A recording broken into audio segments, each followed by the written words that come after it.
நம்ம அதிசருடைய அடுத்த பட அப்டேட்டிற்காக வெறித்தனமான காத்திருப்புல ஏகே ரசிகர்களுமே இருக்காங்க.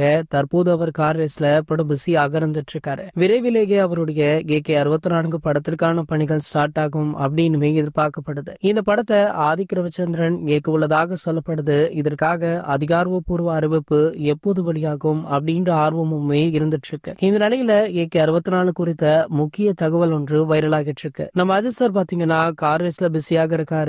இது தொடர்பான புகைப்படங்கள், வீடியோக்கள் நாளுக்கு நாள் சோசியல் மீடியாக்கள் வெளியாகி வைரலாகுது. ஏகே உடைய மேலாளரான சுரேஷ் சந்திரா அவர்கள் அதிசருடைய அடுத்த படம் குறித்த முக்கிய தகவல் ஒன்றை வெளியிட்டிருக்காரு. அதாவது தன்னுடைய பயோவுல ஏகே 64 அறிவிப்பு விரைவில் வெளியாகும் அப்படின்னு மென்ஷன் பண்ணிருக்காரு. இது தொடர்பான ஸ்கிரீன்ஷாட்டுகள் தற்போது சோசியல் மீடியாக்கள்ல படு வைரல் ஆகிட்டு இருக்கு. ஆகையால பாத்தீங்கன்னா கூடிய விரைவிலேயே ஏகே 64 படத்தை பற்றிய அப்டேட் வெளியாக போகுது அப்படின்னு ரசிகர்களுமே ஆவலுடன் வெயிட் பண்ணிட்டு இருக்காங்க. இந்த நிலையில பாத்தீங்கன்னா இந்த படத்தை வேல்ஸ் பிலிம்ஸ் தயாரிக்க இருப்பதாக சொல்லப்பட்டது. ஆனால் தற்போது அந்த செய்தி மறுக்கப்பட்டுள்ளதாகவே தெரியுது. சோ வேல்ஸ் பிலிம்ஸ் பாத்தீங்கன்னா அவங்களுடைய அடுத்தடுத்த இயக்குநர்களை அறிவிச்சுட்டாங்க. ஆனா இதுல ஆதிக் ரவிச்சந்திரனுடைய புகைப்படம் இடம்பெறல. ஆகையால பாத்தீங்கன்னா இந்த படத்தை இவங்க தயாரிக்கல அப்படின்றது தெரிய வந்திருக்கு. சோ இது ஒரு பக்கம் இருக்க, இன்னொரு பக்கம் பாத்தீங்கன்னா நம்ம ஏகே அவர்கள் கார் பந்தயங்கள்ல உலக சாதனை ஒன்றை படைக்க இருக்காரா. இதுவரைக்குமே இவர் கலந்து கொண்ட தொடர்ச்சியாக 3 போட்டிகளிலுமே வென்று